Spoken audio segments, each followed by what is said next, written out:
को स्टार्ट करते हैं एंड वैल्यू एडिड और नॉन वैल्यू एडिड एक्टिविटीज़ के बारे में आपको लास्ट क्लास में भी एक छोटा सा इंट्रोडक्शन दिया था।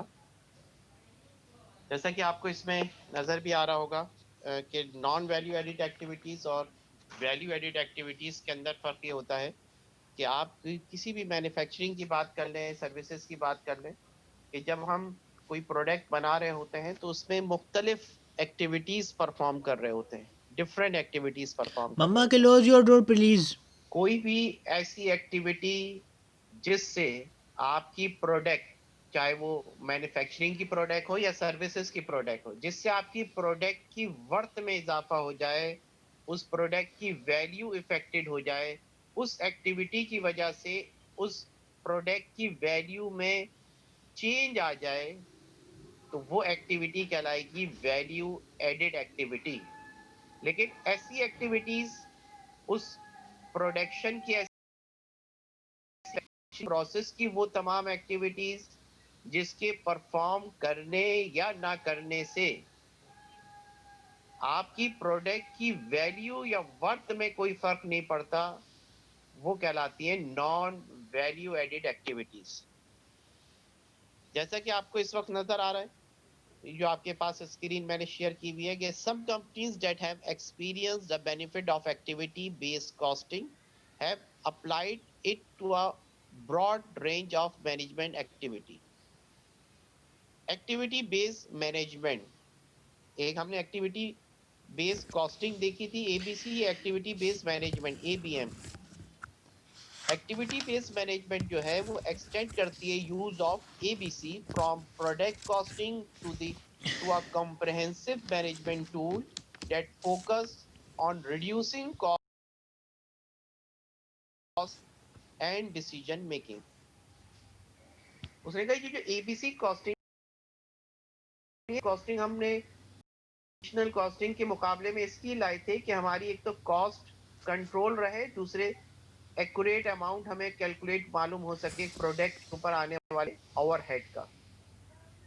उसने कहा कि जब कंपनी को यूज कर रही होती है तो फिर वो एक्टिविटी बेस्ड मैनेजमेंट के तहत एक्टिविटीज को जज करती हैं कि जो हमने डिफरेंट एक्टिविटी कॉस्ट पूल बनाए हुए हैं, उन एक्टिविटीज कॉस्ट पूल में कौन सी एक्टिविटीज हमारी प्रोडक्ट की वर्थ को इंक्रीज कर रही है, चेंज कर रही है, और कौन सी ऐसी एक्टिविटीज हैं जिनका ताल्लुक हमारी प्रोडक्ट की वर्थ से नहीं है। लिहाजा वो तमाम एक्टिविटीज जो कि आपकी प्रोडक्ट की वर्थ को बढ़ा रही हैं, वो आपकी वैल्यू एडिड एक्टिविटीज कहलाएंगी। आगे इसमें मेंशन हुआ था,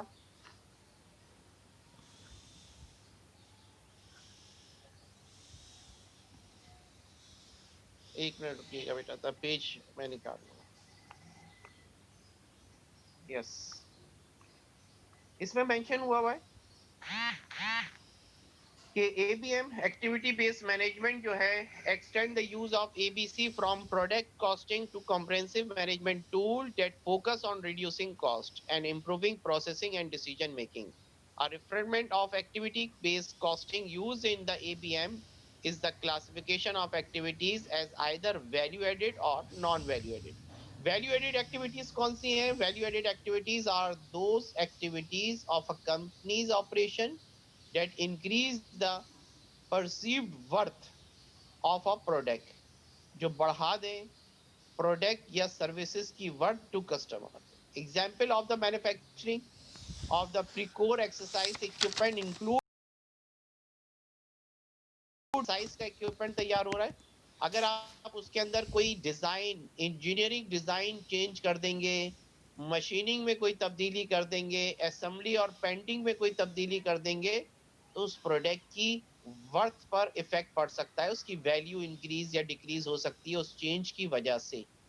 example of value activity in the services company includes performing surgery eight hospital. Hospital एक नॉर्मल हॉस्पिटल था, लेकिन आपने वहां पे अब सर्जरी करना भी शुरू कर दी, लिहाजा अब सर्जरी करने की वजह से उस हॉस्पिटल की वर्थ बढ़ गई। एक लीगल फर्म है, वहां पे आपने रिसर्च की फैसिलिटी दे दी, लिहाजा उसकी वर्थ बढ़ गई।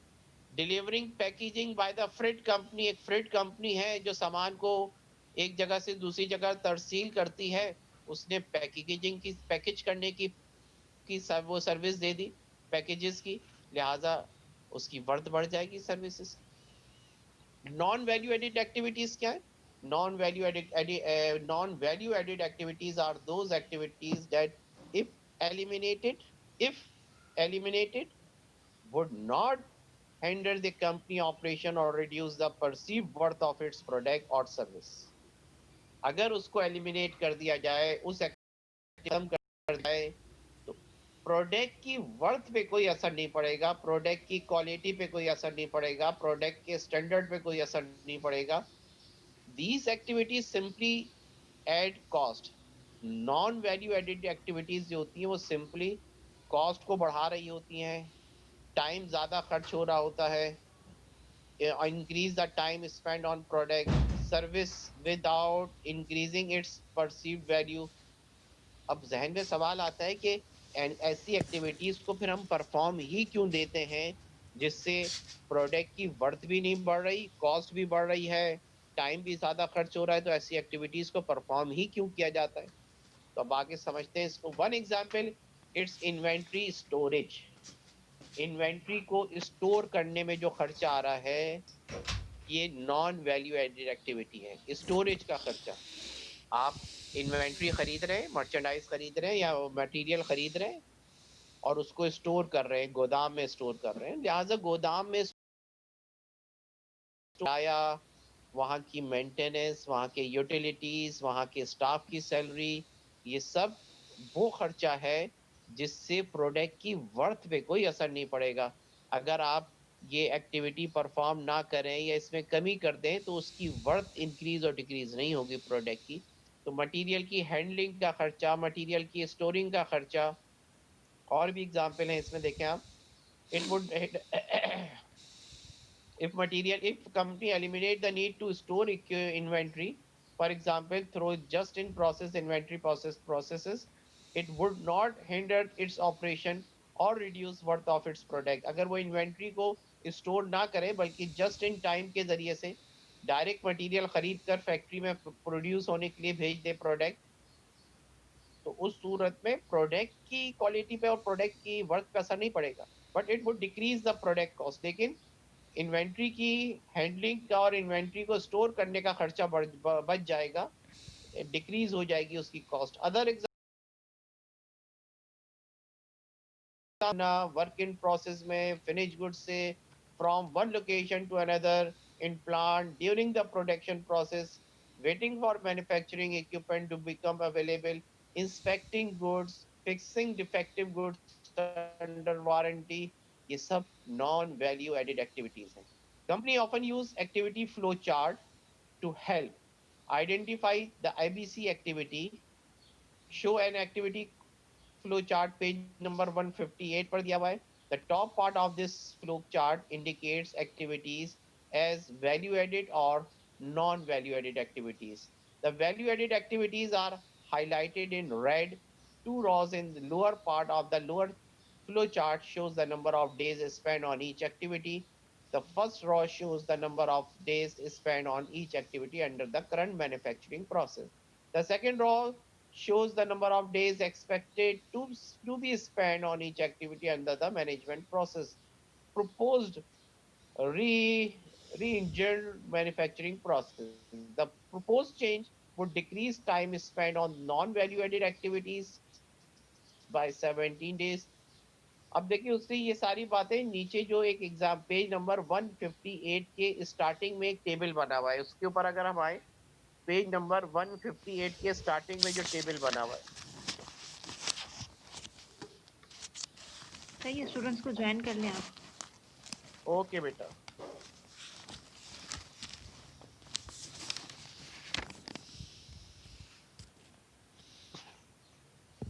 ये एक टेबल बना हुआ है पेज नंबर 158 पर।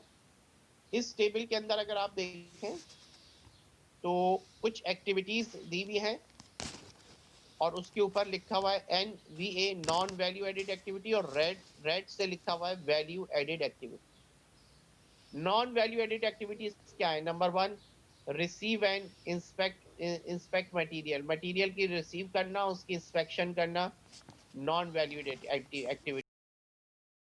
And store material, non value added activity. Move material to production and wait, यानी ये तमाम वो काम है जिससे प्रोडक्ट की क्वालिटी या उसकी वर्थ पे असर नहीं पड़ेगा। सेटअप मशीन, मशीन का सेटअप लगाना, लेकिन मशीनिंग में ड्रिल करना या लैथ करना या उस प्रोडक्ट के ऊपर कोई काम करना, वो फिर आपकी वैल्यू एडेड एक्टिविटीज में आ गया।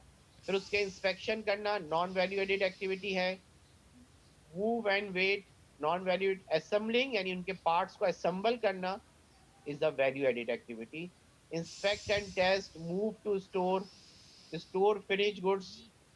उसने कहा ये तमाम नॉन वैल्यू एडेड एक्टिविटीज थी जो यहाँ पे गिवन है इस तरह से।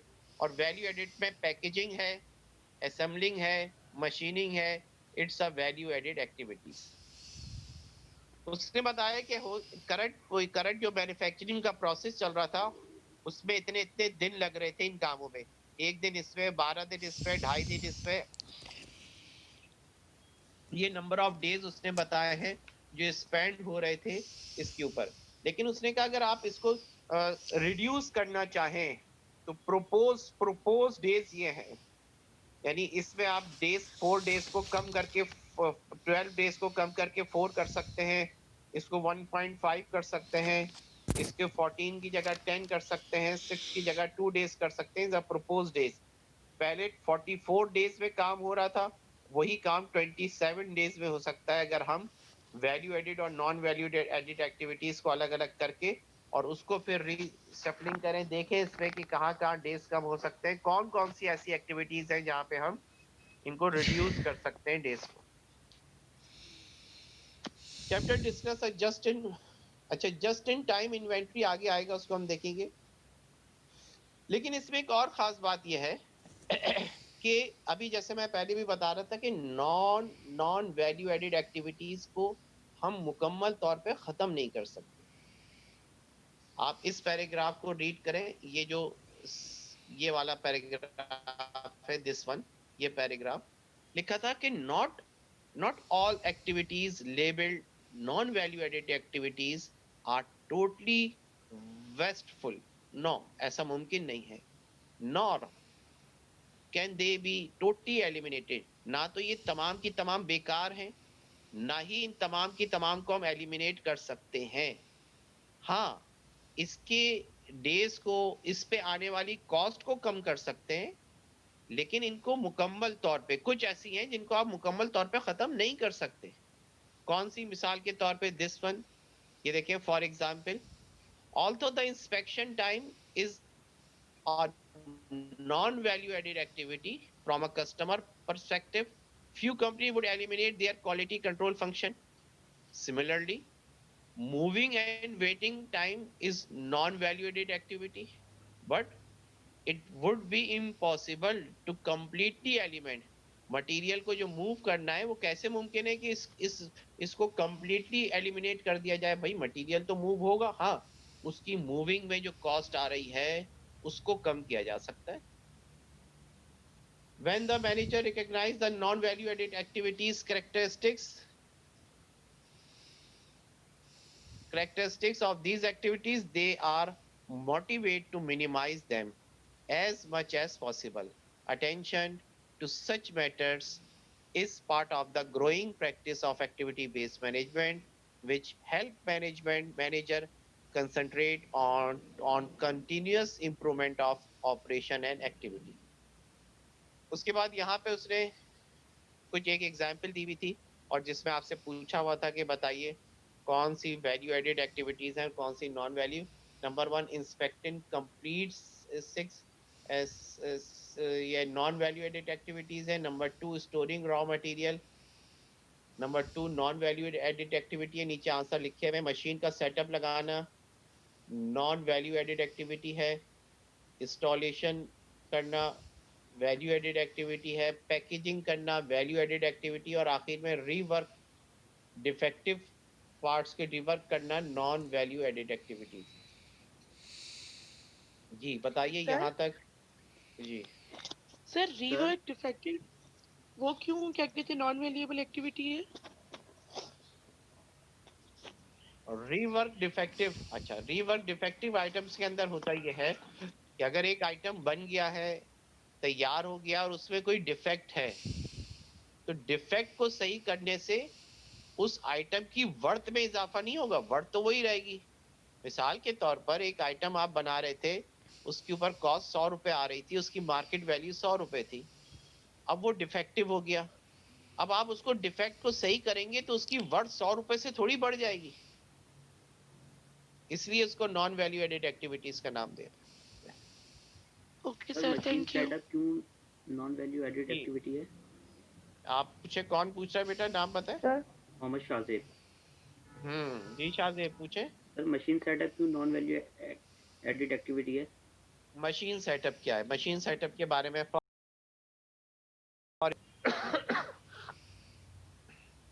मिसाल के तौर पर कोई कंपनी प्रिंटिंग करती है ना, प्रिंटिंग। अब प्रिंटिंग के लिए मुख्तलिफ एक बड़ी मशीनरी है, मुख्तलिफ प्रिंटिंग के ऑर्डर्स आते हैं। एक ऑर्डर आया विजिटिंग कार्ड छपने। अब विजिटिंग कार्ड छपने के लिए जो मशीन की सेटिंग की जाएगी ना, मशीन की सेटिंग से मुराद उस विजिटिंग कार्ड के हिसाब से मशीन को जो एडजस्ट किया जाएगा, ये नॉन वैल्यू एडेड एक्टिविटी है। यानी उसका सेटअप लगाना नॉन वैल्यू एडेड एक्टिविटी है।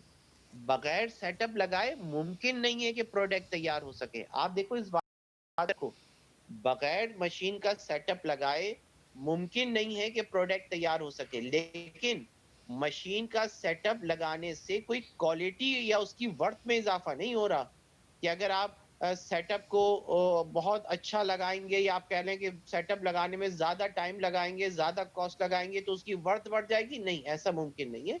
बल्कि जो मशीन का सेटअप लगाने का एक प्रोसीजर है उसी के तहत लगेगा और उससे उसकी वर्थ पे असर नहीं पड़ेगा उसकी। लेकिन कोई ऐसा काम कर दे जिससे उस प्रोडक्ट की वर्थ में इजाफा हो जाए, वो वैल्यू एडेड एक्टिविटी कहलाएगी। सर और पूछो बेटा। यस सर, ये जैसे वैल्यू एडेड जो हम वर्थ में इजाफा होता है किसी भी प्रोडक्ट के हवाले से, तो हम जो गुडविल पिछले हम फाइनेंशियल्स में डिस्कस कर चुके हैं, तो ये क्या इससे इसी से लिंक करता है नहीं, गुडविल जो गुडविल कंपनी का का इससे होता ताल्लुक नहीं। नो नो नो, गुडविल यहाँ पे उसकी वर्थ से मुराद उसकी मार्केट में प्राइस है। है? Okay sir. और कोई क्वेश्चन ध्यान में आ रहा है बाकी स्टूडेंट्स के बेटा जो जाग चुके हैं? सर इंस्पेक्शन टाइम क्या होता है? उसका मुआयना करना बेटा। ठीक है सर, ठीक है। सर ये जो ड्रिल किया है और लेथ किया है, सर ये जो ड्रिल किया है लेथ किया है, इसमें हम काम कर रहे हैं मशीन। पूछा करें, जितने सवालात होंगे। सर जो ये लेथ किया है और ड्रिल किया है, तो इसमें जो मशीन। सर ये बाइंडिंग का क्या मतलब है जो इसमें ऑप्शन दिया हुआ नीचे? बाइंडिंग कहते हैं, मिसाल के तौर पे बुक है, बुक की बाइंडिंग की जाती है। सर वही वाली बाइंडिंग है ये मतलब? बुक जी, ये वही वाली बाइंडिंग है। मुख्तलिफ चीजों की बाइंडिंग होती है। मैंने मिसाल बुक की दे दी आपको। जी सर। Okay sir. मिलाना यानी बाइंड करना, मिलाना उन्हें। और पूछे बेटा। अस्सलाम वालेकुम सर।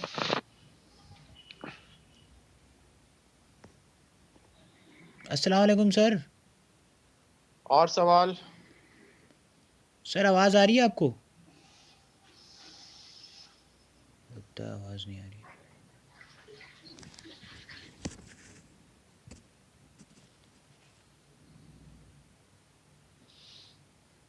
चलें, नॉन वैल्यू एडेड एक्टिविटी और वैल्यू एडेड एक्टिविटी को अगर क्लियर हो गई है बात,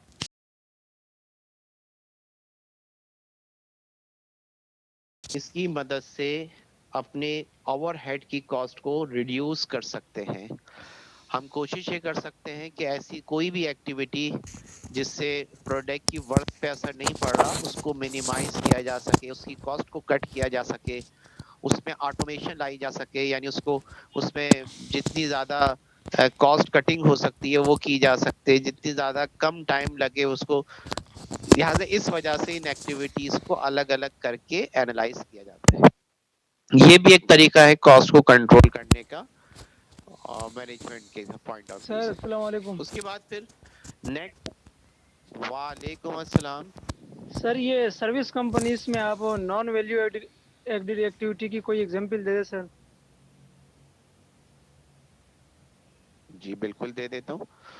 मिसाल के तौर पर इंस्टीट्यूशन है, यानी इंस्टीट्यूशन से मुराद कोई भी एजुकेशनल इंस्टीट्यूशन है। एजुकेशनल इंस्टीट्यूशन के अंदर जो टीचर की कॉस्ट आ रही है, ये वैल्यू एडेड एक्टिविटी है। टीचर की जो कॉस्ट है ना, वैल्यू एडेड एक्टिविटी है, राइट। लेकिन जो नॉन टीचिंग स्टाफ है, और नॉन टीचिंग स्टाफ के लिए जो रूम बनाया हुआ है, क्लर्क का रूम बना हुआ है, तो ये तमाम नॉन वैल्यू एडेड एक्टिविटीज में आ जाएगा, जिससे उसकी सर्विस के ऊपर या उसकी जो प्रोडक्ट है या जो क्वालिटी है उस पर कोई फर्क नहीं पड़ेगा, जो नॉन टीचिंग स्टाफ पे खर्चा आ रहा है। Okay sir, thank you. Hospital अगर है, हॉस्पिटल में एक्सरे किया जा रहा है, एक्सरे एक्सरे के लिए, एक्सरे के लिए जो फिल्म होती है, यानी जो शीट होती है जिस पे एक्सरे निकलता है, उसकी खरीदारी, उसकी क्वालिटी, ये सब वैल्यू एडेड एक्टिविटीज हैं।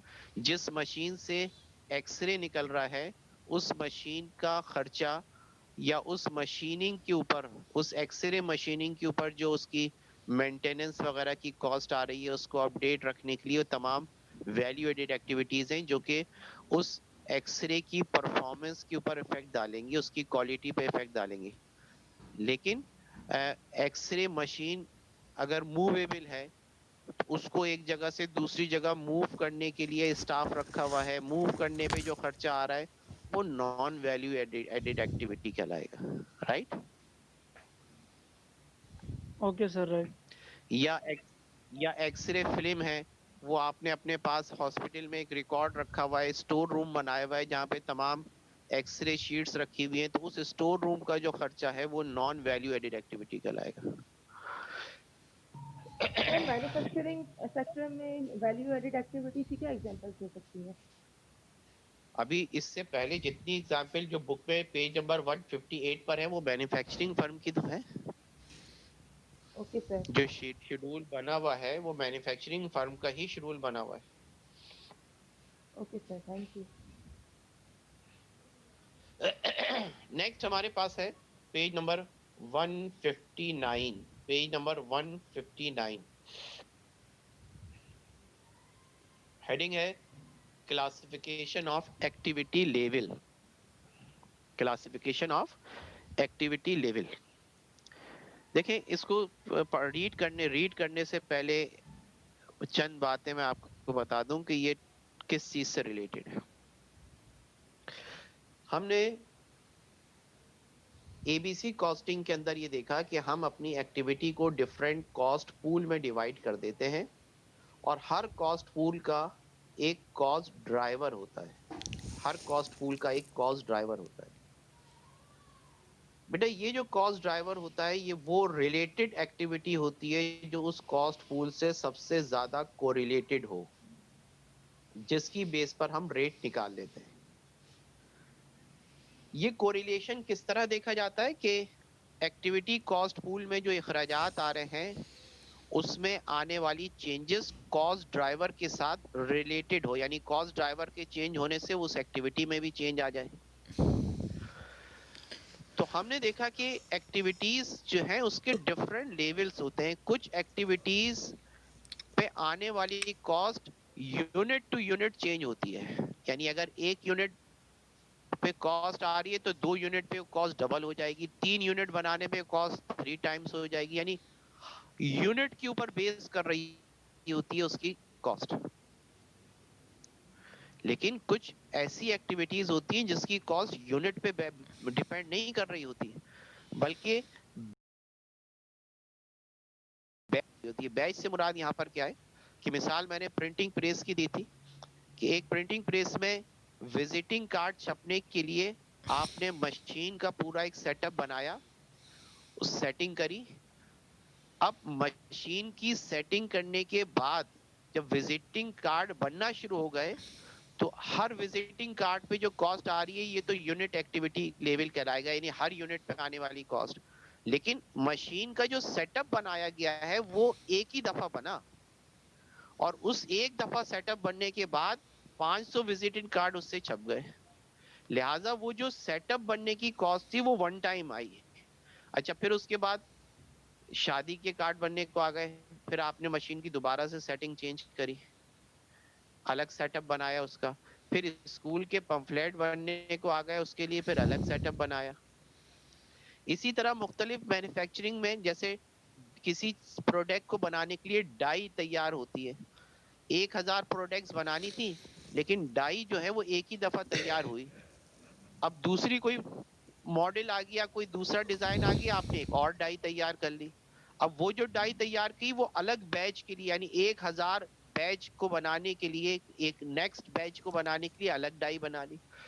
तो कुछ एक्टिविटी बैच वाइज डिपेंड कर रही होती हैं, ऑर्डर वाइज चेंज हो रही होती हैं, और कुछ एक्टिविटीज जो है वो यूनिट वाइज उसके ऊपर कॉस्ट आ रही होती है। तो हम यहाँ पर उन एक्टिविटीज की लेवल वाइज क्लासिफिकेशन कर रहे हैं। अब इसको जहन में रखते हुए मैं रीड कर रहा हूँ, इसको जरा गौर से समझिएगा।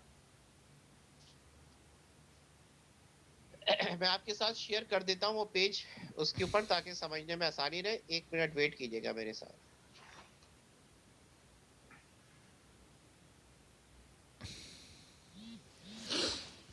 अरे कर लिया शेयर भाई, शेयर कर रहा है।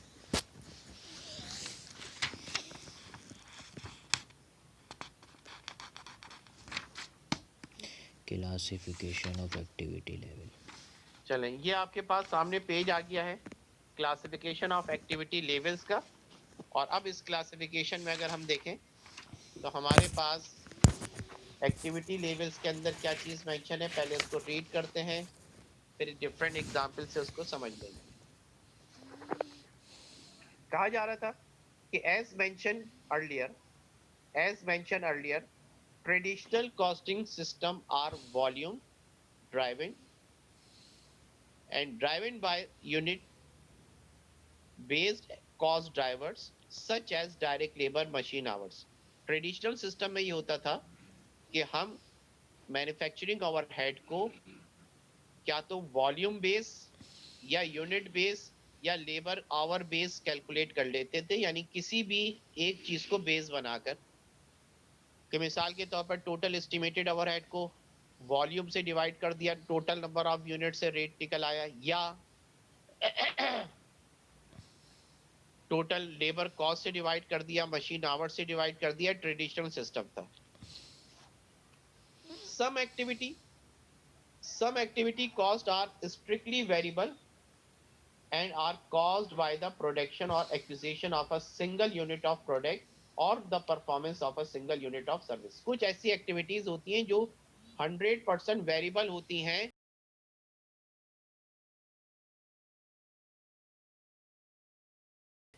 एक सिंगल यूनिट के साथ साथ वेरी करती हैं। However, the recognition that other activity costs are not driven by unit based cost drivers, लेकिन दूसरी कुछ ऐसी एक्टिविटीज होती हैं जो मूव नहीं करती यूनिट बेस के साथ, lead to develop of classification of ABC activity based costing of 4 level as follows. Number 1, unit level activity number 1 are performed for each unit of production. Her unit of production के साथ जो cost perform हो रही है, वो activity perform हो रही है, यूनिट लेवल एक्टिविटी कहलाएगी। For example, assembling of cell phone, mobile phone तैयार हो रहे हैं, उसकी असेंबलिंग के ऊपर जो खर्चा आ रहा है, तो असेंबलिंग का खर्चा हर यूनिट के ऊपर आएगा, हर यूनिट के ऊपर खर्चा आएगा। is a unit level activity because the amount of assembling the company perform increase with each additional cell of, हर एक नए सेल के साथ, सेल फोन के साथ असेंबलिंग का खर्चा बढ़ता चला जाएगा। बैच लेवल एक्टिविटी क्या है? Batch level activity are perform every time in a company produce an other batch of product. जब कोई दूसरा बैच तैयार होगा उस वक्त वो एक्टिविटी परफॉर्म होगी। For example, suppose that to start processing a new batch of ice cream, ice cream का नया बैच तैयार करने जा रहे हैं, the an ice cream produce need to set up its machine. the amount of time spent setting up machine increase with the number of batches produced, not with the number of unit produced. Batch की जो activities हैं, batch level जो activities हैं, जिसकी मिसाल machine setup उसने बताई, लिहाजा मशीन सेटअप में आने वाला खर्चा बैच टू बैच बढ़ेगा। पहला बैच बना, दूसरा बैच बना, पहला ग्रुप बना, दूसरा ग्रुप बना, पहली कैटेगरी बनी, दूसरी कैटेगरी बनी, तीसरी कैटेगरी बनी। जब एक कैटेगरी बन गई, एक कैटेगरी मशीन का सेटअप लगा लिया, तो उसके बाद उसमें आप जितने भी यूनिट प्रोड्यूस कर लें, सेटअप की कॉस्ट में कोई फर्क नहीं पड़ेगा, तो वो कहलाती है batch level activity. Number 3, product level activity क्या है? Product level activity are perform every time a company produce a new type of product. जब भी कोई नई प्रोडक्ट बनेगी तो वो एक्टिविटी होगी। पहले बात हो रही थी बैच लेवल की, यानी प्रोडक्ट एक ही है लेकिन उसके अलग अलग बैच तैयार हो रहे हैं। एक दफा एक बैच तैयार हो गया, दूसरा बैच मेडिसिन में जैसे होता है फार्मास्यूटिकल बैच के, आपने 1000 की क्वांटिटी में एक बैच तैयार कर दिया, फिर दूसरा बैच तैयार किया, उस बैच नंबर दे दिया, फिर तीसरा, लेकिन प्रोडक्ट एक ही है। और तीसरे नंबर पे प्रोडक्ट लेवल, जब आप प्रोडक्ट ही product level activity are perform every time a company produce a new type of product. For example, before a pharmaceutical company can produce and sell a new type of medicine, it must undergo very substantial, उसके लिए अगर कोई नई product launch करने जा रही है, उसके लिए बहुत सारे टेस्ट किए जाएंगे, एक्सपेरिमेंट किए जाएंगे, रिसर्च की जाएगी। अब ये जो रिसर्च की कॉस्ट है, एक्सपेरिमेंट की कॉस्ट है, ये सिर्फ वन टाइम होगी क्योंकि वो प्रोडक्ट नई है अभी। लेकिन जब वो प्रोडक्ट लॉन्च हो जाएगी और उसकी प्रोडक्शन शुरू हो जाएगी, तो वो रिसर्च की कॉस्ट, वो टेस्टिंग की कॉस्ट, वो दोबारा आकर नहीं होगी। वो कब दोबारा आकर होगी? जब कोई नई प्रोडक्ट आएगी, तो वो प्रोडक्ट वाइज जो है वो एक्टिविटीज कहलाती है। The amount of time spent on test activity increase with the number of products of the company produce. Number 4, next page 1, page number 160. Number 4, facility level activities are required to support to sustain an entire production process. वो तमाम activities जो production के process को support कर रही हैं। For example, एक hospital building must be ensure, building का इंश्योरेंस का खर्चा है, उसको हीटअप रखने का खर्चा है, उसकी प्रॉपर्टी टैक्स बिल्स हैं, ये तमाम चीजें फैसिलिटीज हैं जो प्रोवाइड की जा रही है, तो ये फैसिलिटी लेवल एक्टिविटीज कहलाएंगी। इससे नंबर ऑफ यूनिट्स की प्रोडक्शन का ताल्लुक नहीं है। These cost do not vary as a function of the number of units या नंबर ऑफ बैचेस या नंबर ऑफ प्रोडक्शन। कंपनीज में अचीव ग्रेटर एक्यूरेसी। इन तमाम काम का मकसद क्या है? इन तमाम एक्टिविटीज को, लेवल वाइज एक्टिविटीज को करने का पर्पस क्या है? कंपनी में achieve the greater accuracy in overhead cost allocation by recognizing these 4 different level of activities and from them developing specific activity cost pool and their related cost drivers. नीचे उसने कहा है graphically display 4 level activity along with the type of activity and example of cost driver for those activity at each level. अब इस diagram पे अगर आ जाए 4-13 में जो गिवन है उसको अगर हम देखें। सर जी बोलें।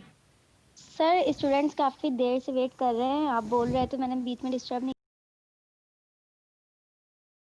कर लिया। इनसे क्या करें, टाइम पे आया करें बेटा।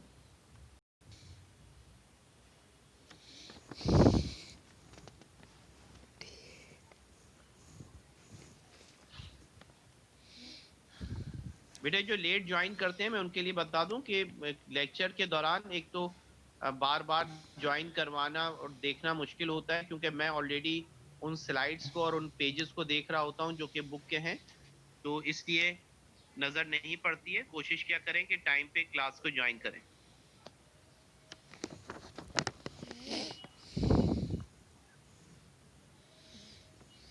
चलें, ये टेबल देखें जो पेज नंबर 4